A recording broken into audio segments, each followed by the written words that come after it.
እንደምናላችሁ እኔ አለው እግዚአብሔር ይመስገን ደህና ነኝ። ዛሬም በጠቃሚና በአዲስ ፕሮግራም በድጋሜ ተገናኝተናል። በዛሬው የጤና ፕሮግራማችን ላይ የምንመለከተው ለፀጉራችሁ እድገት የሚጠቅሙ ለፈጣን የፀጉር እድገት መመገብ ያለባችሁን በርካታ 13 ምግቦችን በዚህ ቪዲዮ ላይ የምነግራችሁ ይሆናል ማለት ነው። ይህ የጤና ትምህርት ታዲያ ለበርካታ ሰዎች በጣም ጠቃሚና አስፈላጊ ስለሆነ ሁላችሁም በቅንነት ላይክ እና ሼር በማድረግ ሌሎችንም አስተምሩ አሳውቁላለሁኝ። ከዚህ ቪዲዮ ጋር በተያያዘ ጥያቄ ካላችሁም ሀሳብ አስተያየት ካላችሁም በኮመንት ላይ አስፍሩልኝ። በቀጥታ ወደ ጤና ትምህርታችን የማልፍ ይሆናል። ብዙ ሰዎች ጠንካራ እናም ጤናማ ፀጉር ይፈልጋሉ። ፀጉራችሁ በወር ወደ 0.5 ኢንች ወይም ደግሞ ወደ 1.25 ሴንቲሜትር እና በዓመት ወደ 6 ኢንች ወይም ወደ 15 ሴንቲሜትር ያድጋል። ፀጉር ምን ያክል በፍጥነት እንደሚያድግ በዕድሜያችሁ፣ በጤናችሁ ሁኔታ፣ በዘረምል ወይም ደግሞ በዘር እናም በአመጋገብ ላይ የተመሰረተ ነው። ምንም እንኳን እንደ ዕድሜ እናም ጄኔቲክስ ወይም ደግሞ ዘር ያሉ ሁኔታዎችን መቀየር ባይቻልም አመጋገብን ግን የምትቆጣጠሩት አንድ ነገር ነው።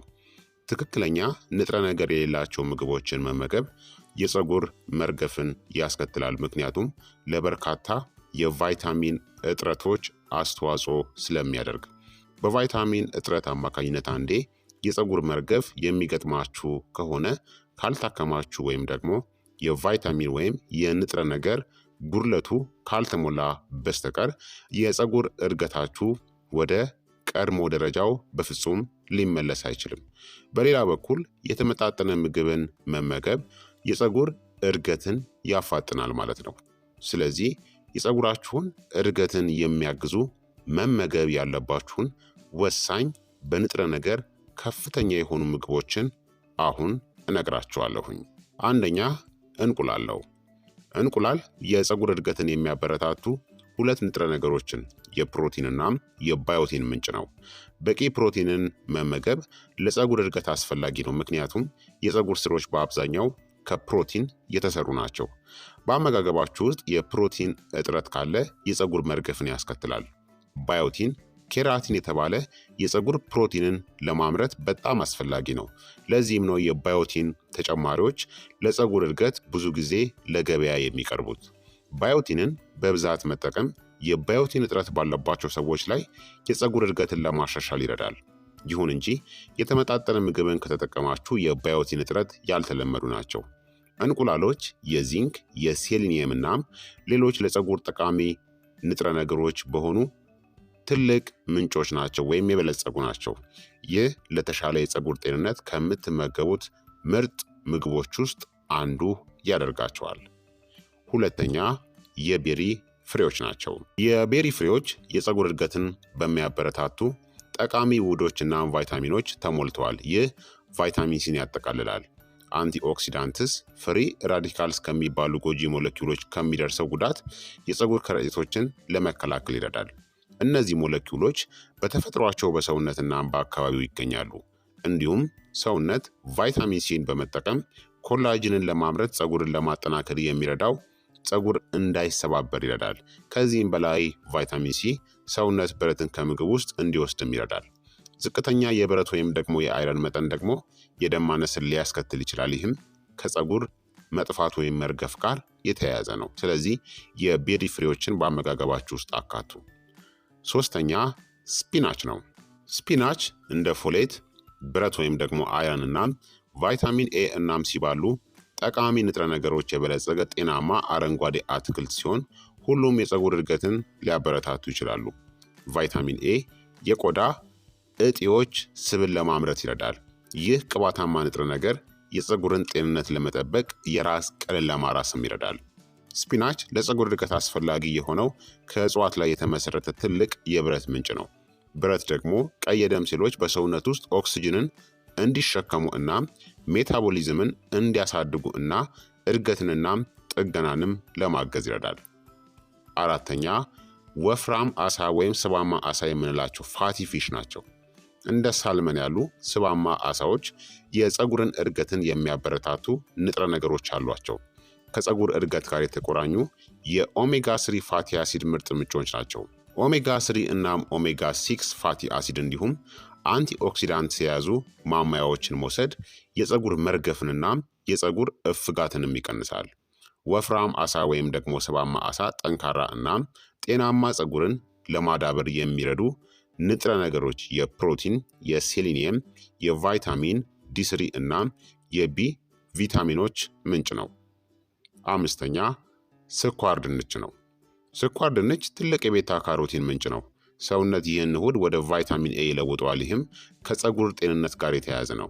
መካከለኛ ስኳር ድንች ወይም ደግሞ 114 ግራም ገደማ ዕለታዊ የቫይታሚን ኤ ፍላጎትን ከ4 እጥፍ በላይ ለማቅረብ የሚያስችል በቂ ቤታ ካሮቲንን ይዟል።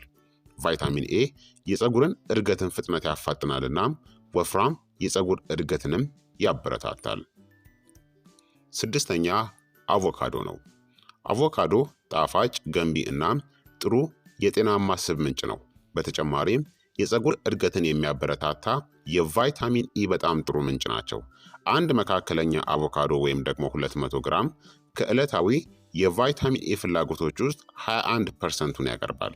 ቫይታሚን ኤ እንደ ራስ ቆዳ ያሉ የቆዳ አካባቢዎችን ከኦክሳይድ ውጥረትናም ጉዳት ይከላከላል። አቮካዶ በጣም አስፈላጊ ስባማ አሲዶች ምንጭ ነው።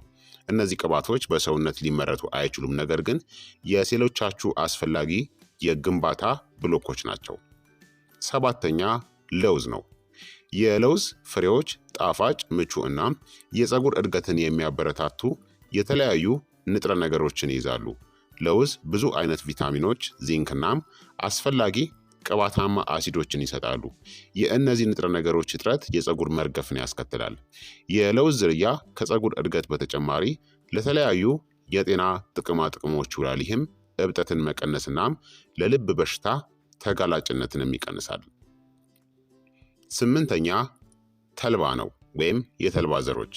ተልባ ዘሮች በአንጻራዊ ሁኔታ ጥቂት ካሎሪዎች ያላቸውን ከፍተኛ መጠን ያለው ንጥረ ነገሮችን ይሰጣሉ። ብዙዎቹ እነዚህ ንጥረ ነገሮች የፀጉር እድገትን ሊያበረታቱ ይችላሉ። እነዚህም ቫይታሚን ኤ፣ ዚንክ እናም ሴሊኒየምን ያካትታሉ። ዘጠነኛ ኦይስተር ነው። ኦይስተር የዚንክ ምርጥ የምግብ ምንጮች ውስጥ አንዱ ነው። ዚንክ የፀጉር እድገትንናም ጥገናን ለመደገፍ የሚረዳም ማዕድን ነው። ጥናቶችም እንደሚያሳዩት የዚንክ ማሟያን መውሰድ በዚንክ እጥረት ምክንያት የሚመጣ የፀጉር መርገፍ የሚያስከትለውን ውጤትን ሊመልስ ይችላል። ይሁን እንጂ ከመጠን በላይ ዚንክን መውሰድ የፀጉር መርገፍንም ሊያበረታታ ይችላል። ለዚያም ነው ዚንክን እንደ ኦይስተር ካሉ ምግቦች ማግኘት ተጨማሪ ምግቦችን ከመውሰድ የተሻለ ሊሆን ይችላል። ምክንያቱም ምግቦች ዚንክን በትንሽ መጠን ግን ጤናማ በሆነ መጠን ይሰጣሉ። አስረኛ ሽሪምፕ ነው። ሽሪምፕ የፀጉር እድገትን የማጎልበት አቅም ባላቸው ብዙ ንጥረ ነገሮች የበለጸጉ ታዋቂ ሼልፊሾች ናቸው። ለምሳሌ ሽሪምፕ በጣም ጥሩ የፕሮቲን፣ የቢ ቪታሚኖች፣ የዚንክ፣ የብረትናም የቫይታሚን ዲ ምንጭ ነው። በጣም ዝቅተኛ ስብ ቢሆንም ሽሪምፕ አነስተኛ መጠን ያለው ኦሜጋ ስሪ ፋቲ አሲድን ያቀርባል። በኦሜጋ ስሪ ፋቲ አሲድ የበለጸጉ ምግቦች ከፀጉር እድገት ጋር ተያይዘዋል። 11ኛ ባቄላ ነው። ባቄላ ለፀጉር እድገት አስፈላጊ የሆነው በእጽዋት ላይ የተመሰረተ ታላቅ የፕሮቲን ምንጭ ነው። እንደ ኦይስተር ሁሉ ባቄላ የዚንክ ጥሩ ምንጭ ሲሆን ይህም የፀጉር እድገትንናም የመጠገን ዑደትንም ይረዳል። 12ኛ አኩሪ አተር ነው። ጥናቶች እንደሚያሳዩት በአኩሪ አተር ውስጥ ያሉ ውህዶች የፀጉር እድገትን ሊያበረታቱም ይችላሉ። ከእነዚህ ውህዶች ውስጥ አንዱ በአኩሪ አተር ውስጥ በብዛት የሚገኘው ስፐርሚድን ነው። 13ኛ ደግሞ ስጋ ነው። ስጋ በብዙ ሰዎች አመጋገብ ውስጥ ዋና አካል ሲሆን ለፀጉር እድገት በሚረዱ ንጥረ ነገሮች የበለጸገ ነው። በስጋ ውስጥ ያለው ፕሮቲን እድገትን ይረዳል። የፀጉርንናም የፀጉር ሐረጎችን ለመጠገንናም ለማጠናከርም ይረዳል ማለት ነው።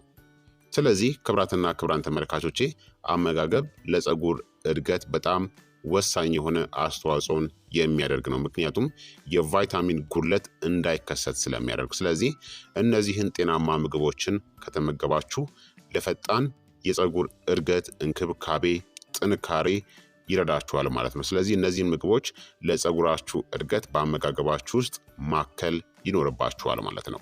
ስለዚህ ክቡራትና ክቡራን ተመልካቾቼ የዛሬው የጤና ትምህርት እንግዲህ ይህንን ይመስል ነበረ። እንደተማራችሁበት ተስፋ አድርጋለሁኝ። ሀሳብ አስተያየታችሁም አይለየኝ ይላለሁኝ። ይህ የጤና ትምህርት ደግሞ ለበርካታ ሰዎች በጣም ጠቃሚና አስፈላጊም ስለሆነ ሁላችሁም በቅንነት ላይክና ሼር በማድረግ ሌሎችንም አስተምሩ አሳውቁላለሁኝ። ከዚህ ቪዲዮ ጋር በተያያዘ ጥያቄ ካላችሁ፣ ሀሳብ አስተያየት ካላችሁ በኮመንት ላይ ልታሰፍሩልኝ ትችላላችሁ። በቀጣይ የጤና ትምህርት እስከምንገናኝ እኔንም እናንተንም ቸር ያቆየን። መልካም ጊዜ፣ መልካም ቆይታ። ቻው ቻው።